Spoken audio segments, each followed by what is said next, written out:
Oi gente, tudo bom com vocês? Meu nome é Larissa e esse é o podcast Filme da Semana. Estou aqui para mais um episódio de assistidos do mês. Dessa vez vou comentar dos filmes que eu assisti no mês de outubro de 2025.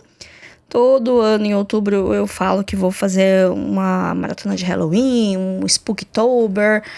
E aí eu sempre falho, né? Mas eu assisti muitos filmes interessantes. Nenhum filme que eu vi esse mês eu não gostei. Então, assim, um episódio recheado de recomendação. Foi um pouco acima da média, são 11 filmes no total. 4 deles são dirigidos por mulheres. Só 2 não são do eixo Estados Unidos-Reino Unido. Mas vamos que vamos. Esse episódio vai ser no mesmo formato que eu testei no mês passado, que é falar em ordem cronológica. Então, não é um ranking, eu vou dar minhas impressões bem gerais, porque como são 11 filmes, e como alguns deles eu já comentei em episódios anteriores, ou no meu Instagram, @filme.a.semana, eu vou tentar não me demorar muito nos filmes, e eu vou evitar sinopses. Geralmente eu dou uma sinopse até que razoável dos filmes que eu assisto, mas esse mês eu não quero que o episódio fique muito longo. Então eu vou dar uma evitada em sinopses um pouco mais elaboradas. Eu vou dar uma ideia geral do que o filme é, quais eram minhas expectativas, o que eu achei. O que eu gostei, o que eu gostei um pouco menos. Mas reforçando, todos os filmes que eu assisti esse mês, eu gostei pelo menos um pouco deles. Começando por Uma Batalha Após a Outra, que é um filme que eu assisti no dia 1º de outubro. É um filme que eu sinto que ele ficou um pouco nas conversas de setembro, porque ele estreou no cinema no final de setembro, então parecia que tava todo mundo vendo ele naquela época. Eu vi na primeira semana ainda, mas eu vi um pouco depois. Gostei bastante. É um lançamento desse ano, é o filme novo do Paul Thomas Anderson, que é um diretor que eu não gosto tanto de outros filmes dele, que nem eu acho Licorice Pizza, não gosto. Embriagados de Amor também, que é um filme muito querido por muita gente. Eu fui ver, assim, com bastante expectativa, confesso. E eu achei insuportável de chato. E tem o Trama Fantasma, que esse eu gosto. Eu gosto de Trama Fantasma, mas eu vi fazia muito tempo. Tinha essa impressão geral do Paul Thomas Anderson. Assisti Uma Batalha Após a Outra com um pouco de expectativa, porque estava sendo um filme extremamente elogiado. Gostei bastante. Eu vi no cinema, então tem isso também, porque é um filme longo. Ele tem 2h30, e quando eu vi a duração, eu falei, nossa, eu tenho que ir no cinema porque eu conheço os meus defeitos. Eu sei que a minha atenção em casa é diferente da imersão que o cinema traz. Meu cérebro está um pouquinho frito pelas redes sociais e pela necessidade de ficar com o celular na mão o tempo todo. Então eu fui no cinema porque eu sabia que eu ia ficar completamente imersa. Eu não pego no celular no cinema e eu sou muito contra pessoas que fazem isso.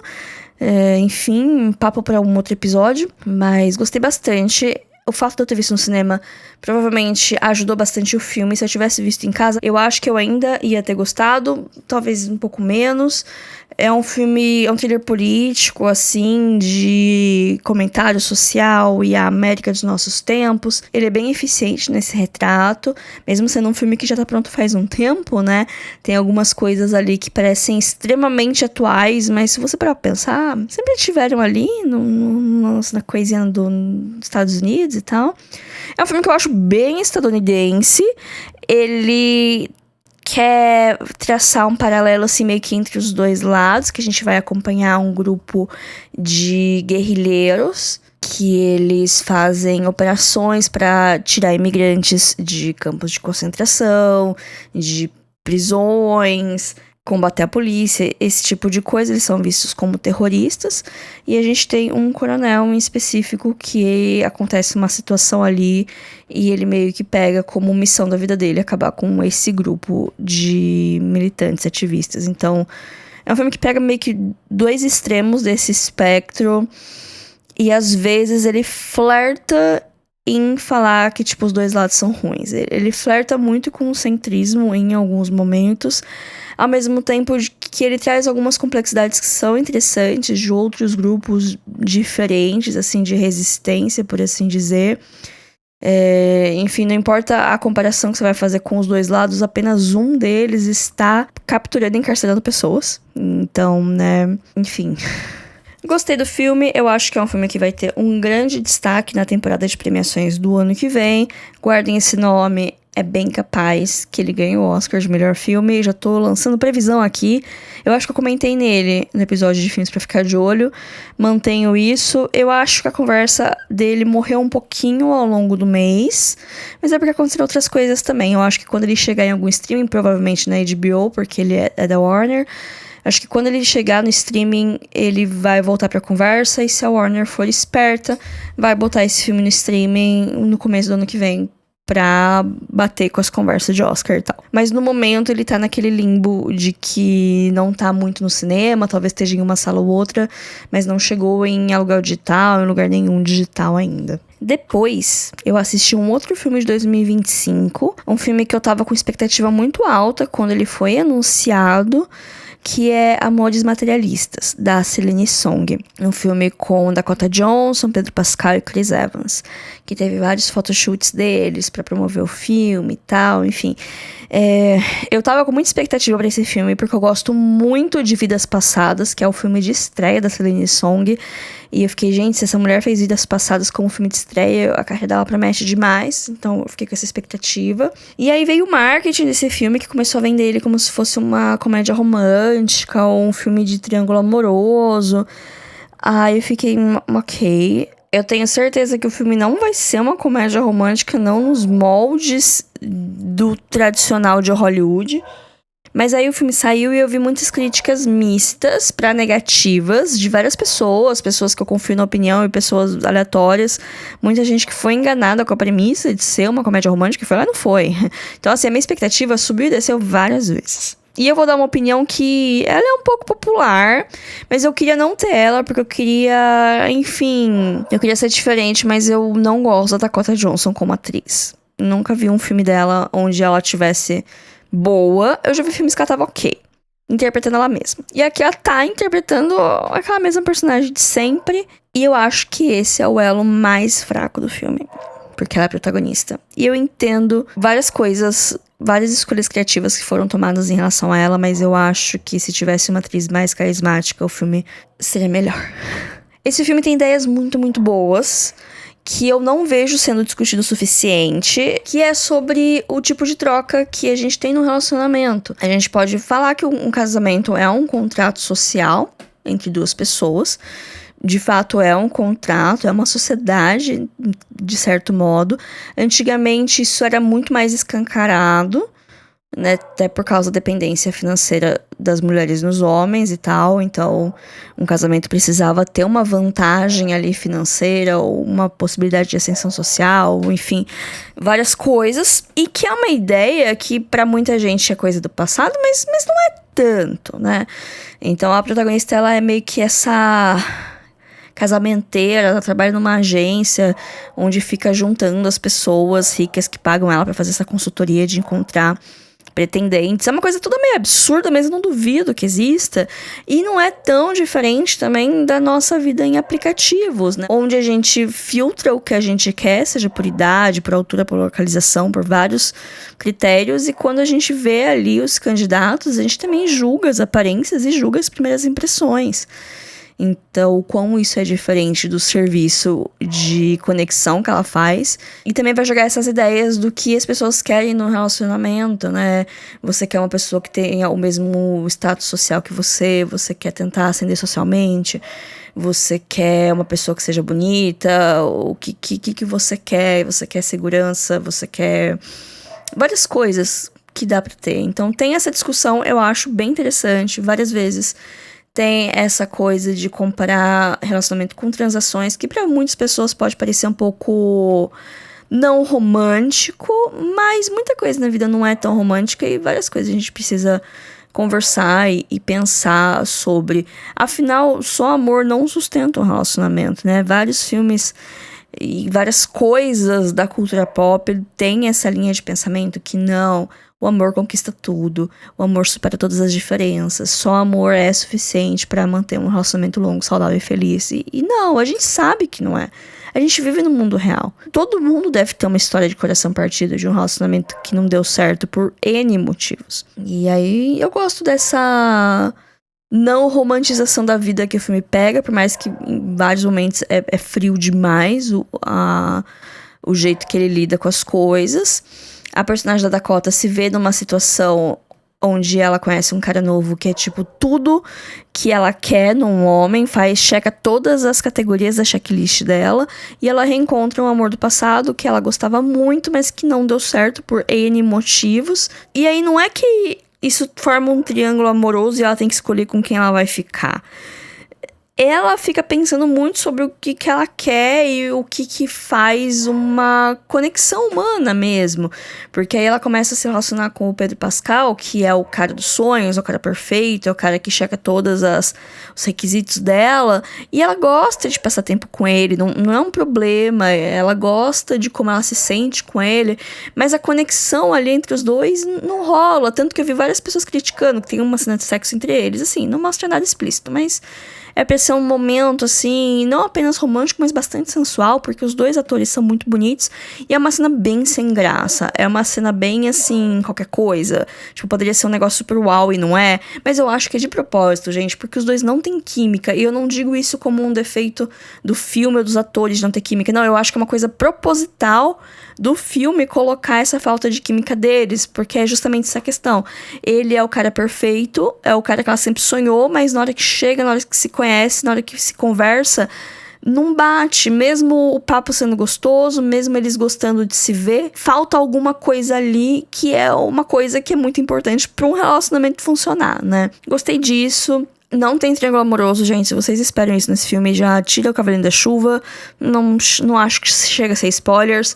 É um filme que vale a pena ver. Eu acho que vale muito a pena assistir ele, mas sem ir com essa cabeça de que vai ser uma comédia romântica, que vai ser um romance bonito, que vai ser um triângulo amoroso, e que vai ser uma coisa super legal porque os três são muito bonitos e vai explorar essa sensualidade deles, que nem os photoshoots exploraram. Não, o filme não faz nada disso. É um filme indie, com um orçamento um pouco mais inflado e rostos mais conhecidos. Mas, essencialmente, ele é um filme indie. E eu acho que, como muita gente que assistiu não tá tão acostumado com esse cinema, estranhou. Mas tem muitas coisas boas nele. Eu acho que todas as discussões que ele traz são bem válidas, bem interessantes, menos a subtrama da cirurgia no joelho, que aparece 2 vezes nesse filme, e ela é meio importante, e ela é... qualquer coisa. Mas enfim, eu gostei de Amores Materialistas. E se você quiser assistir, ele tá disponível na HBO Max. O próximo filme é First Cow. Aqui no Brasil ficou First Cow, : A Primeira Vaca da América. Não traduzir o título. É uma coisa que a MUBI faz muito. E eu não gosto tanto, mas enfim, vamos lá. É um filme de 2019 da Kelly Reichardt. Um filme bem grande dela, que a MUBI usava muito como propaganda. E eu lembro disso, eu lembro de botar esse filme na minha watchlist no momento que eu assinei a MUBI pela primeira vez, acho que em 2022. E tava lá, desde então. Eu não sei porque eu achava que era um filme longo, e aí por isso eu sempre evitava ver, que eu pensava, não, é muito comprido, essas chatices que às vezes a gente tem. Mas é um filme de 2 horas, não é tão longo assim. Mas que ele é lento. É o meu primeiro contato com a diretora, eu só conhecia ela por reputação. Eu sei que ela é uma diretora do cinema independente, eu sei que ela faz um cinema bem mais lento, bem mais contemplativo, tem vários filmes dela na minha lista, e que ela gosta de fazer umas releituras, assim, do western, de rincões da América esquecidos, e First Cow meio que é isso. É um filme que se passa na época do faroeste, na época das grandes excursões ao oeste selvagem, das pessoas em busca de riqueza, em busca de mudança de vida, em busca de recomeçar a vida, e provavelmente riquezas, né? Então eles exploravam essa terra selvagem e, enfim, conseguiam ou não. Esse filme tem um começo muito bom, porque o começo ele meio que é um prelúdio do que acontece. Mesmo sendo um filme muito no passado, ele começa meio que nos dias de hoje, tem uma transição muito bonita para 150 anos atrás. E aí a gente vai acompanhar a história de um cara, que é o John Magaro, que lá em vidas passadas fez o marido da protagonista. Ele é um cozinheiro que ele tá com um grupo, assim, de caçadores. E os caçadores não se ligam muito pra ele, tratam ele meio mal, assim. E ele tá, tipo, ai, nossa, que ruim, né? E aí um dia ele encontra o Orion Lee, que é um imigrante chinês, que tá fugindo de uma galera, porque aparentemente ele aprontou alguma coisa. Não sei se ele matou alguém. Ele fez alguma coisa que tá sendo perseguido. Aí o cozinheiro ajuda ele Aí ele fica, nossa, muito obrigado por você ter me ajudado. O que você faz? Você é cozinheiro? O que você faz? Ai, vamos seguir sozinho? Eu tô vendo que você não tá gostando do seu pessoal. Eu tô aqui sozinho. Vamos seguir caminho nós e tal. Enfim, não é assim que acontece. É um filme bem lento, mas eles resolvem seguir caminho sozinho. E aí o Orion Lee fica meio de olho nele, fala, ai, você cozinha? O que você sabe fazer e tal? Ai, vamos... Aliás, eu faço uns biscoitinhos, não sei das quantas. Ai, vamos fazer pra vender. Na feira, eles fazem pra vender na feira. Aí ele fica, nossa, mas seria bom se tivesse um mel, seria bom se tivesse um leite. E eles começam a vender e é um grande sucesso, porque tudo é muito escasso. E aí o pessoal come e fica feliz porque lembra de casa, né? Porque esse personagem, ele foi um aprendiz de cozinheiro numa padaria, ficou um tempo lá e depois ele meio que pegou as coisas pra sair no mundo e tentar a sorte no oeste. E aí eles meio que fazem uma sociedade. Um entra com a mão de obra, o outro entra com a expertise de empresário. Até que aparece a tal da vaca. Que tem uma notícia acontecendo de que chegou a primeira vaca naquele pedaço que eles estão lá, naquela província, que é de um coronel lá não sei das quantas. E aí eles ficam, nossa, tem uma vaca. E se a gente conseguisse pegar leite? Você podia fazer uns biscoitos melhor. E aí eles fazem uns esquemas de ir lá à noite, quando tá todo mundo dormindo, ordenhar a vaca. E aí eles conseguem por um tempo. E aí os biscoitos deles ficam maravilhosos, vendem horrores. Só que eventualmente as coisas não vão dar tão certo assim. Aí tem várias coisinhas que vão acontecendo. Eu não esperava que eu fosse gostar tanto desse filme como eu gostei. E eu adorei esse filme. Porque ele... Você vai ali passando o tempo com eles, você vai começando a gostar deles, você vai vendo que, por mais que eles queiram, principalmente o Orion Lee, queira se dar bem, existe ali uma afeição entre os dois, eles se ajudam e eles se protegem e eles gostam da companhia um do outro. Eu achei essa parte tão fofa. E esse é um dos primeiros filmes, se não me engano, o primeiro papel da Lily Gladstone. Eu não sabia disso, eu fiquei surpresa quando ela apareceu lá na metade final do filme. Eu falei, olha, só quem tá aí. E tem uma parte também dos indígenas. Lá tem várias coisinhas no filme. Ele tem um ecossistema bem interessante, assim, de personagens. Gostei bastante. Assim, é um filme bem pequeno, bem independente, mas ele tem essa atmosfera de Velho Oeste bem diferente do que a gente tá acostumado a ver. Gostei muito do olhar.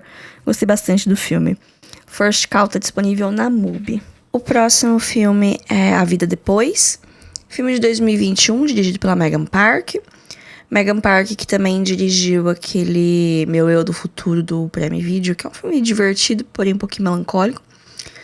Esse A Vida Depois é um filme que saiu meio que no meio da pandemia, foi direto pra HBO Max. Ele tem uma cara, assim, de filme pra TV, um orçamento pequeno. Ele é um filme bem pequeno, assim, mas eu achei ele bem interessante. Ele vai lidar sobre trauma de uma menina que é a Jenna Ortega, antes dela ficar um pouco saturada, né? Acho que isso veio antes de Wandinha. Ela é uma menina que sobrevive a um tiroteio na escola, e isso deixa marcas nela, e o filme vai acompanhar isso. Eu gosto como esse filme trata o trauma, como uma coisa que não é uma linha, assim, que tá difícil agora, mas que depois melhora e tem uma progressão constante de melhora, não. Tem dias que ela tá bem, tem dias que ela tá mal, tem dias que ela tá muito mal, e depois ela tá bem, depois ela tá mal de novo. Trata como se fosse uma coisa que pode ser que melhore com o tempo, mas nunca vai, de fato, deixar de existir. Eu gostei desse jeito, que não é um jeito good vibes, não é um filme good vibes, muito pelo contrário, é um filme bem mais pesado do que eu achei que ele ia ser na questão emocional, né? Não tem nenhuma cena gráfica nem nada, mas ele tem essa carga dramática bem forte. Eu acho que a Jenna Ortega carrega essa carga dramática, por mais que ela pareça uma adolescente apática, parte do filme, que parece ser o typecast que ela acabou ficando, né? Mas eu achei interessante, achei bem conduzido. Não é, assim, um filme maravilhoso, excelente, ótimo, inventor da roda. Mas eu achei ele interessante, curioso, gostei de assistir. No elenco também tem a Maddie Ziegler, que é a menininha da Cia, a cantora Cia, do clipe do Chandelier. Não sei se vocês lembram, teve uma época que ela fazia vários clipes, assim. Ela tá lá pra ser amiga da Jenna Ortega. Foi bom, foi uma boa surpresa, assim, esse filme. A Vida Depois está disponível no HBO Max. Depois eu assisti a Família Addams. Isso foi na época que eu tava fazendo pesquisa pro episódio do Mercado Livre Play. Se vocês voltarem uns 2 episódios, eu falei mais do streaming. E eu tava querendo entrar no clima de Halloween, porque aí já era o meio do mês. Eu assisti esse filme dia 12 de outubro. Dia das Crianças, né? Eu, enfim, nem me toquei que era Dia das Crianças, porque era no domingo, né? E eu não tenho crianças próximas de mim, então foi só um domingo. Mas assisti o filme da família Addams. Eu revi, na verdade, né? Porque eu já devo ter assistido esse filme. É um filme de 1991, ele é um ano mais velho que eu. Dirigido pelo Barry Sonnenfeld, que eu não conheço de nome, mas ele dirigiu muita coisa, assim, no final dos anos 80, começo dos anos 2000 e durante os anos 90, vários hits, como os 2 filmes da família Addams, os 3 MIB, aquele filme do Will Smith no Velho Oeste, enfim, outras coisas também. Um cara da comédia. Eu lembro mais de assistir o segundo filme, que eu revi acho que uns 3 anos atrás, e que eu gostei. Esse aqui eu também gostei, mas eu sinto que eu gosto mais do segundo porque eu acho que a Wandinha aparece mais no segundo. E eu gosto bastante dela. Esse aqui é bem mais centrado na relação do Gomes com o irmão dele, o Uncle Fester. É bem legal. Eu adoro a dinâmica da família Addams. Eu gosto como o filme ele tem uma vibe meio de pequenas sketches. Tem uma história principal, mas tem várias coisinhas menores, várias cenas que são praticamente sketches, assim, que vão acontecendo. Gosto muito, muito, muito da relação do Gomes com a Mortícia. E, enfim, esse filme tá ótimo com relação a isso. A minha maior crítica é que falta a Wandinha, ela aparece muito pouco, mas quando ela aparece ela é bastante marcante. A história é bacana. E foi um filme divertido. Claro que nem tudo envelheceu tão bem assim, né? Um filme com mais de 30 anos. Mas, no geral, eu achei o saldo bem positivo. Eu assisti no Mercado Livre Play, mas eu acho que tá disponível no Paramount Plus também. Enfim, é desses filmes que de vez em quando pipocam num lugar e de repente somem, e aí você nem consegue acompanhar direito. Começou a chover, não sei se tá vazando informação no microfone. Tá tendo uns trovões também. Se a chuva engrossar demais, ficar com muito raio, eu vou parar de gravar. E voltar em outro momento, porque assim, eu não sei se vocês perceberam o começo desse episódio. Eu gravei num dia e agora eu tô gravando no outro. Mas vamos que vamos. O próximo filme é Veneno para as Fadas. Aí eu entrei na vibe Halloween mesmo. Veneno para as Fadas é um filme mexicano de 86, dirigido pelo Carlos Henrique Taboada, um diretor de terror do México, que eu conhecia de nome, nunca tinha assistido nada. Eu fiz esse filme. É meio que um classiquinho cult desse gênero de terror mexicano e de terror com crianças esquisitas. Ele não é um filme gráfico. Ele é desses filmes que, tipo, tem uma vibe estranha, tem uma história estranha e tem uma criança endemoniada. E aí, eventualmente, as coisas vão escalando, mas não é um filme muito gráfico. Talvez um momento ou outro, assim. A gente vai ter uma menina que ela é muito solitária, ela é órfã, mas ela tem muito dinheiro e ela estuda nessa escola e ela fica amiga de uma menina e ela fala pra todo mundo que ela é uma bruxa. E aí ela meio que convence, meio que força essa amiga dela a ser assistente dela e as coisas vão ficando cada vez mais perigosas. Porque em nenhum momento essa menina que fala que é uma bruxa, ela tenta ser uma pessoa boa. Ela já fala, não, as bruxas elas são más e eu quero ser a pior bruxa de todas. E não sei o que tem. É uma pessoa muito solitária que consome muita ficção, né? Ela escuta muitas histórias contadas aqui e ali. Ela tem uma fascinação, assim, pelo místico. E aí, eventualmente, as coisas elas vão sair do controle dessas crianças, né? Olha só essa premissa. Quem diria que as coisas sairiam do controle, né? E aí é isso. É um filme bem, bem interessante. Bem vibes, assim. É um filme onde tudo é muito lento, tudo é muito atmosférico. Você fica muito preso ali naquele mundinho das crianças. Às vezes você até se pergunta se aquilo é real mesmo, o que vem da imaginação delas. Gostei do filme, não amei também, eu dei 3,5 estrelas, achei uma boa experiência, bem interessante, um pouco perturbadora, não vou dizer que não é, eu tenho certeza que muitas pessoas não vão gostar desse filme, principalmente se estão acostumadas com um terror mais mainstream, estão acostumadas com aquela máxima da pureza das crianças, aqui não é o caso. E também não tem tanta explicação do porquê ela é tão endemoniada, tipo, nem tem uma explicação sobrenatural, nem uma explicação psicológica, ela só é assim. Isso pode não agradar tanta gente assim. Mas eu achei interessante, acho que pra quem tá procurando uns filmes de terror diferentes, assim, né, vibe de terror, né, não necessariamente um filme com violência e com gore, mas tem essa atmosfera pesada, esquisita, que te deixa meio esquisito. Veneno para as Fadas tá disponível na Fílmica e a chuva meio que engrossou. Eu vou decidir o que eu vou fazer. Diminuir um pouco o alcance do meu microfone para não vazar tanto som de chuva, mas eu vou ter que falar mais alto para manter o mesmo volume que tava antes, né? Espero que não mude muito. Daí eu tava nessa vibe de filmes com crianças esquisitas dentro do catálogo da Fílmica, e aí eu resolvi ver um filme que tava na minha watchlist há muito tempo. Esse mês foi muito disso, né? De pegar uns filmes que eu queria ver há muito tempo e de fato ver. E eu assisti O Espírito da Colmeia, um filme de 1973, do Vítor Erice. É um filme espanhol. O Vítor Erice está até hoje em atividade, tanto que ele lançou um filme alguns anos atrás que foi elogiadíssimo, que é o Cerrar los Ojos. Mas eu fiquei curiosa para ver, porque na época eu lembro que muitas pessoas viram e gostaram bastante. E tem na Torrent também. Aqui em O Espírito da Colmeia temos a Ana Torrent, que é a mesma criança do Cria Cuervos. Ela tem um olhar, assim, emblemático. Ela é uma criança. O filme se passa na década de 40, imediatamente depois das coisas que aconteceram da Guerra Civil Espanhola. E é um filme de metáfora sobre as consequências dessa dita guerra na população. Tem um vilarejozinho aqui, onde tem uma família, eles têm uma criação de abelhas, e tem essa menina, que é a Ana Torrent, que ela vai no cinema do vilarejo e passa o Frankenstein do Boris Karloff, de 1931. E essa menina fica fissurada nesse filme.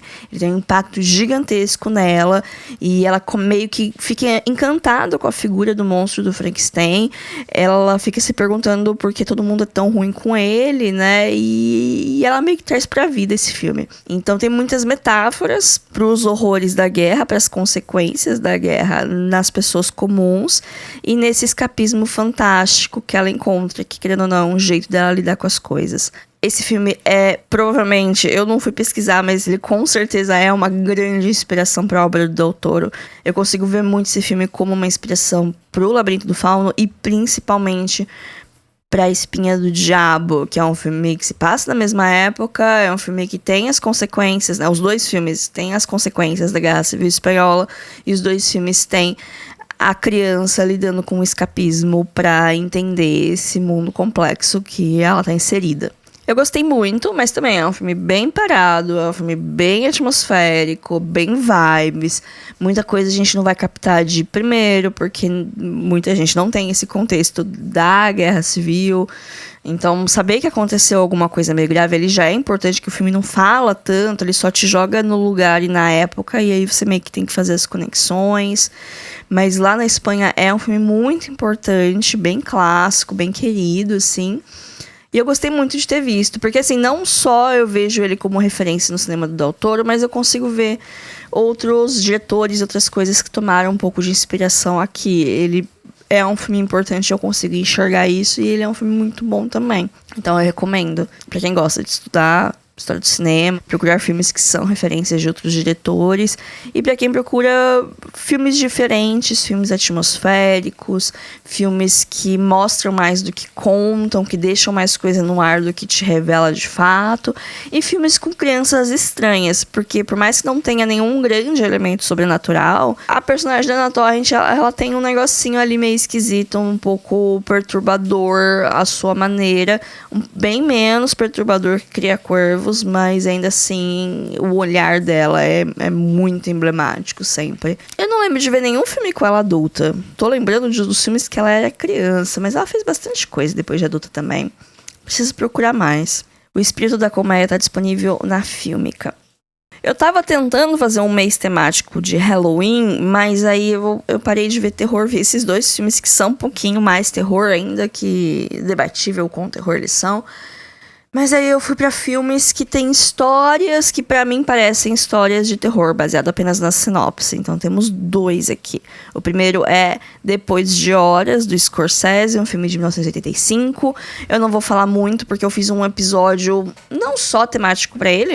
No episódio de 2 semanas atrás, que foi o episódio especial de Halloween, eu falei bastante de Depois de Horas, minhas impressões, sinopses. Falei bastante do filme, então não vou me repetir demais aqui. Ouçam esse episódio de Halloween, que ficou bem legal. Não falei só desse filme, falei de outras coisas também. Então ouve lá. Mas eu gostei bastante de After Hours, né, que é o título original. Um filme bem diferente das coisas do diretor que eu conhecia, mas ainda assim, dentro da temática dele de homens complicados lidando com coisas fora do seu controle. Gostei bastante, assim, é um dos meus favoritos do mês. Eu assisti depois de horas da HBO Max. O outro filme com uma temática um pouquinho, assim, que pra mim era de terror, é o How to Have Sex. O título não foi traduzido, é um filme que a MUBI trouxe aqui pro Brasil, e eles têm esse hábito de não traduzir os títulos dos filmes. É um filme de 2023, da Molly Manning Walker. Esse filme, ele debutou em Cannes, não foi na mostra principal, foi... eu não lembro em qual mostra, não sei se foi no Certo Olhar ou se foi num outro, mas ele ganhou prêmio pra atriz. A atriz ganhou o prêmio de atriz estreante, alguma coisa assim. Muito merecido, porque ela tá muito, muito boa nesse filme. É um drama de amadurecimento, são 3 amigas britânicas que elas vão viajar depois da formatura delas do colegial. Elas vão pra praia, eu acho que é pra Turquia, pra algum lugar assim que tem um resortzinho e praias, atividades. É o equivalente deles do Terceirão em Porto Seguro. Eu senti muito essa vibe de viagem do Terceirão, que são adolescentes pela primeira vez na vida soltos, pela primeira vez viajando sozinhos, sem algum pai ou responsável, livre pra fazer o que quer, pra beber o que quer, pra pegar quem quiser.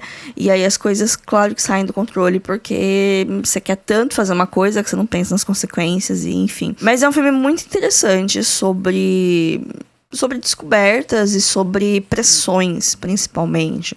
Porque aqui a personagem, ela tá meio assim, ela não sabe o que ela... tipo, se ela quer ou se ela não quer fazer as coisas. Ela tá no meio do pessoal, então tem uma pressão do pessoal pra que ela beba, pra que ela fique com alguém, pra ter esse rito de passagem, pra ela voltar pra Inglaterra, uma nova mulher, pra entrar na faculdade, enfim. Então fala muito sobre essa pressão de ritos de passagem, essa pressão de você agir como todo mundo, fazer o que todo mundo faz, fazer o que é esperado de você, não pela sociedade ou pelos seus pais, mas por aquele grupinho que tá ali. Então é bem interessante, também fala sobre como, às vezes, a primeira experiência sexual de muita gente não é legal, que é o que acontece aqui com a menina, não é uma história legal, é basicamente uma violência que ela sofre. O filme não é gráfico nesse sentido, mas tem algumas cenas que podem perturbar um pouquinho as pessoas, então fica aí esse aviso. Não é nada gráfico, mas mostra o suficiente pra você ficar triste por ela. E aí isso pesa um pouco o clima. E você vê muito as reações dela através do olhar dela, o jeito que ela tá reagindo às coisas. E eu gostei muito. É um filme bem cru e eu achei legal essa pegada. E assim, pra mim, eu não fui em viagens de terceirão, assim, eu ouvi as histórias, eu imagino que elas foram muito exageradas também pro pessoal pagar de bonzão. Eu fiquei horrorizada com várias delas. E toda a premissa do filme, de um monte de jovens solto e festejando e bebendo e fazendo aquelas festas, e pra mim é um grande pesadelo. Então meio que casou com a temática de Halloween. How to Have Sex tá disponível na MUBI.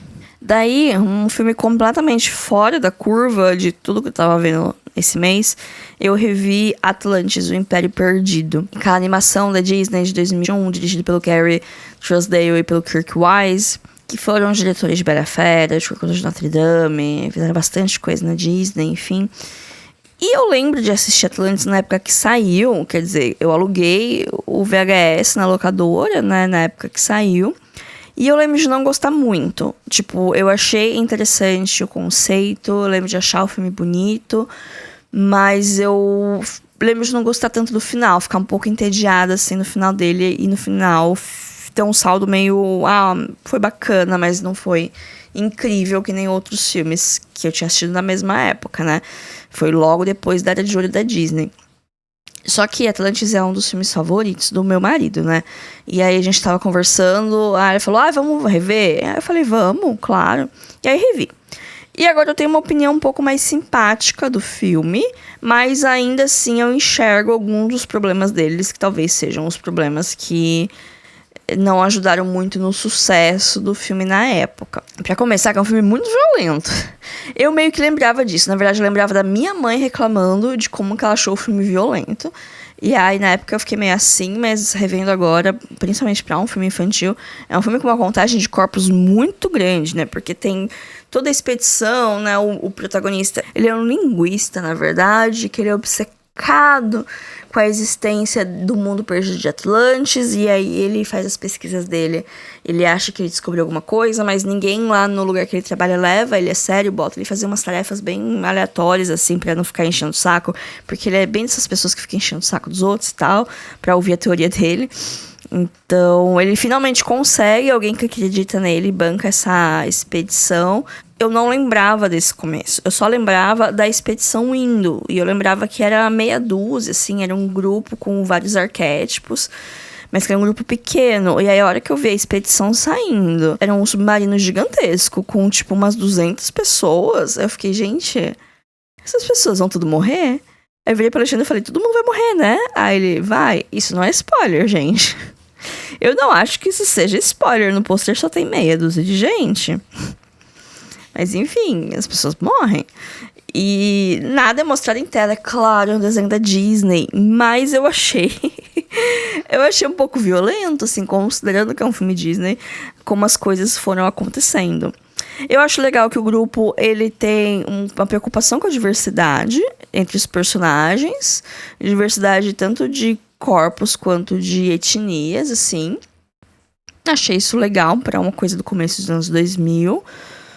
Nem tudo no filme envelheceu tão bem assim, mas a dublagem é muito boa. Não sei como que é a versão original, porque eu só vi esse filme dublado. Não tenho vontade nenhuma de ver com as vozes originais, que eu acho que a dublagem é muito, muito boa. As piadas são muito boas. Eu não lembrava do personagem do cozinheiro, mas ele tem piadas ótimas.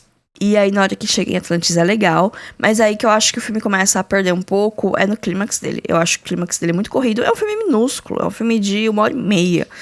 Então, tem umas horas que eu acho que poderia ter ficado um pouco mais em Atlantis, podia ter ficado um pouco mais na relação do Milo com a Kida também, que é super corrida, assim. E ele já tem que se salvar e tem que salvar o povo. E eu não gosto muito do clímax, porque eu não gosto dessas coisas militar, sabe? Quando você tá assistindo um filme de boa, e aí de repente parece militar, tipo Bumblebee, que é um filme super legal, super good vibes, e aí de repente tá o exército americano na sua porta. Aqui não tanto. O exército, o cara do exército é meio que o vilão, mas tem uma coisa muito militar, assim, no conflito final, que eu fiquei, ai, que saco! Mas enfim, eu gostei bem mais do filme. É um universo muito rico, o final eu acho bacana, mas o clímax dele eu acho muito chato. Muito, muito chato, e eu acho que se alonga um pouco demais.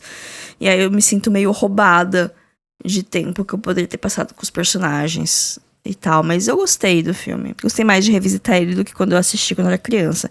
Atlantis está disponível no Disney Plus. E pra fechar o mês, o último filme eu assisti dia 26 de outubro. Eu falei, não, eu preciso de mais coisas temáticas pro Halloween, eu preciso ver um filme de terror. E tinha acabado de entrar no catálogo da Max aquele A Hora do Mal, Weapons, que é um filme de 2025, dirigido pelo Zach Cregger, que foi um grande auê na época que lançou, alguns meses atrás, no cinema. Teve gente que amou, teve gente que odiou, teve gente que ficou brigando na internet. Eu fiquei meio curiosa, apesar de terror não ser muito meu gênero, eu fui lá assistir e eu achei legal. Mas, tipo, foi isso. Eu me diverti, eu assisti no domingo à tarde, eu fiquei ali envolvida pela história, porque ela tem uma premissa muito interessante e ela tem um negócio de contar através de vários pontos de vista de pessoas diferentes, que eu achei interessante. Eu achei uma vibe, assim, de série investigativa. Não sei se vocês lembram dessas séries procedurais que tem Caso da Semana, tipo Supernatural, que aí você ia lá, você se envolvia com aquele caso, e aí terminava o episódio, você ia pra uma outra coisa. Foi o que eu senti com esse filme. É a história de um lugar onde tem um determinado dia que, no meio da madrugada, várias crianças, que todas elas estudam na mesma sala da escola, elas simplesmente levantam e vão embora de casa. É isso que acontece, aí todo mundo fica em cima da professora, tipo, não, claro, com certeza você tá envolvida, não sei o que tem, tipo, ela não tá envolvida, ou aparentemente não está envolvida, né, vamos assistir o filme pra ver, e aí várias coisas vão se desdobrando em relação a isso. A parte de ter diferentes pontos de vista, eu vi algumas pessoas criticando. Eu acho que nem todos os pontos de vista são tão interessantes assim, agregam tanta coisa. Teve uma hora que eu comecei a cansar um pouco. Mas eu tava curiosa, eu tava assistindo, tava sendo um filme agradável, nada super genioso, nada super uau, impactante. Mas eu achei um filme divertido, eu dei 3 estrelas pra ele, porque é uma nota boa. Enquanto eu tava assistindo, tava bacana, a hora que ele acabou, eu falei, não, beleza. É isso, eu gostei do final dele também, eu acho que a cena final é bem impactante, ele tem um pouquinho de violência, ele tem bastante sustinho, tem as crianças agem de um jeito meio esquisito, é um pouquinho assustador, ele tem ali suas doses de medo, uma coisa bem tradicional, assim, do terror mainstream, do terror comercial. Foi bacana, mas não foi, assim, um filme que me despertou coisas muito profundas, que me deu vontade de discutir coisas muito profundas. Ele serviu como entretenimento ali naquele momento e depois não pensei mais nele. Eu só lembro dele quando começam as discussões e aí eu fico, ai, tá bom. Ai, tá bom, sabe? Eu não acho ele genial, que nem algumas pessoas acham que é. Mas também não acho que é o cocô do cavalo do bandido, que nem outras pessoas acham que são. Então, é isso. Essa foi minha impressão do hypadíssimo A Hora do Mal. Eu odeio esse título em português, mas pelo menos traduziram, né? Ao contrário de outros filmes aqui dessa seleção. E se você quiser assistir também, ele tá disponível na HBO Max. Esses foram os assistidos do mês de outubro do ano de 2025. Tentei ver mais terror, consegui médio. Eu acho que comparado com outros anos foi bem melhor. Mas eu achei que foi um mês bom, porque nenhum desses filmes que eu falei, eu desgostei a ponto de ficar tipo, nossa, eu perdi meu tempo, ou nossa, que porcaria foi essa. Todos os filmes eu gostei pelo menos um pouco, claro que teve alguns que eu gostei mais que outros, claro que teve alguns que, enquanto eu tava assistindo, eu não tava amando, mas depois o filme cresceu comigo, eu pensei mais nele, eu entendi melhor outras coisas. Então tem bastante disso também. Poucos favoritos, assim, grandes impactos na minha vida, mas eu, no geral, achei que foi um saldo bem positivo, foi um mês bem bom. E espero que novembro seja melhor. Que novembro continue esse ritmo, né? Não precisa ser melhor, mas que não seja pior. Pra mim já tá ótimo. Eu tô gravando esse episódio no dia 8, que vai ser o dia que ele vai ao ar. Já tivemos uma semana inteira de novembro e eu assisti um filme apenas. Então vamos ver o que o mês nos traz, né? Me acompanhe lá no Instagram, @filme.da.semana. Eu também tô no Blue Sky, @lalariland. No TikTok, Filme da Semana, tudo junto. E eu tenho um e-mail para contato, que é o podcast filmedasemana@gmail.com. Esse e-mail também é uma chave Pix, caso eu queira contribuir com o meu trabalho, me dar, assim, um brindezinho de fim de ano. Ficaria muito feliz. E a gente se vê semana que vem. Tchau, tchau.